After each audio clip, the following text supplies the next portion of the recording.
Prime Minister of Fiji, Prime Minister of Italy, Prime Minister of the United Kingdom, Excellencies, participants from national governments, experts from international organizations, academic institutions, and the private sector, the third edition of the annual conference of the Coalition for Disaster Resilient Infrastructure, or CDRI, is taking place at an unprecedented time. We are witnessing an event that is being termed a once-in-a-100-year disaster. COVID-19 pandemic had taught us that in an interdependent and interconnected world, no country, rich or poor, in the east or west, north or south, is immune to the effect of global disasters. In the 2nd century AD, the Indian scholar Sage Nagarjuna wrote verses on dependent arising. Pratit Samutpada, he showed the interconnectedness of all things, including human beings. This work shows the manner in which human life unfolds in the natural and social worlds. If we deeply understand this ancient wisdom, we can reduce the vulnerabilities of our current global system. On one hand, the pandemic has shown us how impacts can quickly spread across the world. And on the other hand, it has shown how the world can come together to fight a common threat. We saw how human ingenuity can solve even the most difficult problems. We have developed vaccines in a record time. The pandemic has shown us that innovation to address global challenges can come from anywhere. We need to foster a global ecosystem that supports innovation in all parts of the world and its transfer to places that are most in need. The year 2021 promises to be a year of swift recovery from the pandemic. The lessons from the pandemic, however, must not be forgotten. They apply to not only public health disasters, but other disasters as well. We have a looming climate crisis. As the UN Environment Chiefs recently said, there is no vaccine for the climate crisis. It will take sustained and concerted efforts to mitigate climate change. We also need to adapt to changes that are already being observed and are affecting communities around the world. In such a context, the importance of the coalition has become even more evident. If we can make our investment in infrastructure resilient, it can be a centerpiece of our wider adoption efforts.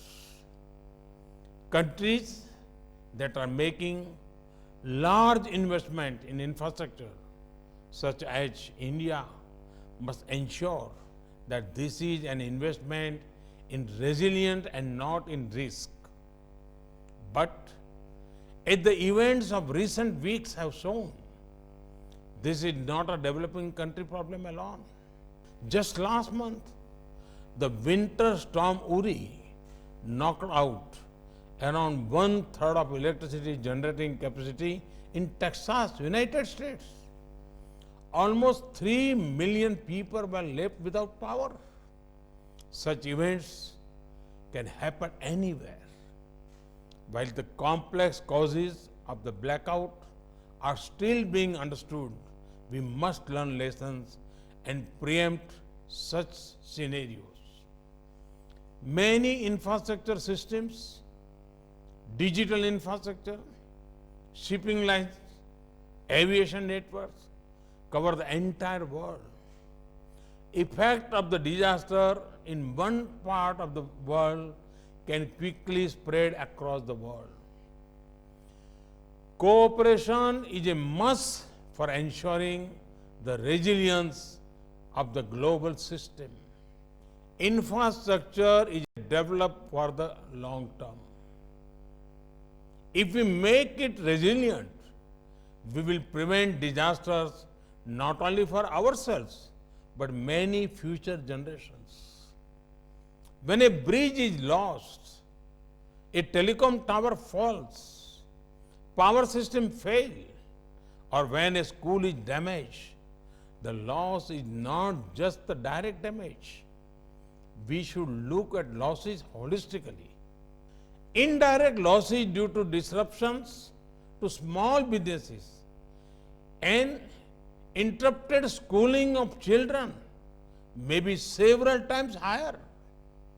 We need the right accounting perspective for a holistic evaluation of the situation. If we make our infrastructure resilient, we will reduce both direct and indirect losses and protect the livelihoods of millions.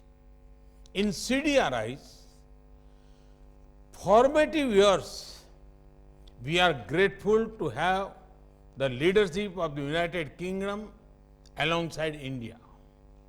In the year 2021 is a particularly important year. We are approaching the midpoint of the Sustainable Development Goals, the Paris Agreement, and Sendai Framework. The expectations from COP26 to be hosted by the UK and Italy later this year are high.